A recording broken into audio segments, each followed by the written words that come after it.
Hello বন্ধুরা, তোমাদের যদি কোশ্চেন করা হয় কোয়াড্রিলেটারালে চারটে সাইড দেওয়া আছে আর দুটো অপোজিট অ্যাঙ্গেল বলে দেওয়া আছে, বা এই দুটো হতে পারে বা এই দুটো হতে পারে, তাহলে তার এরিয়াটা বের করে বলো তো। আর তোমরা ম্যাক্সিমামই বলতে পারবে যে না স্যার করতে পারবো না। আমি তোমাদের যে ফর্মুলাটা আজকে শেখাবো তোমরা জাস্ট কয়েক সেকেন্ডের মধ্যে আনসারটা বলতে পারবে, যদি এই চারটে আর এই দুজন ওই ছজনের ভ্যালু বলা থাকে। তো ফর্মুলাটা শুরু করা যাক। প্রথমে এস বের করে নেবে। এস হচ্ছে সেমি পেরিমিটার, অর্থাৎ c plus d by two করে দেবে, এটা হলো সেমি পেরিমিটার হয়ে যাবে।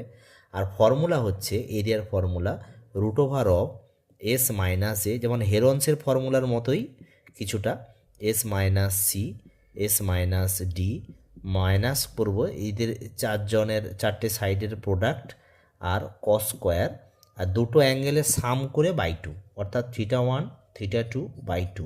এইটা হচ্ছে তার ফর্মুলা। বোঝা গেছে? Thank you very much. এটা দিয়ে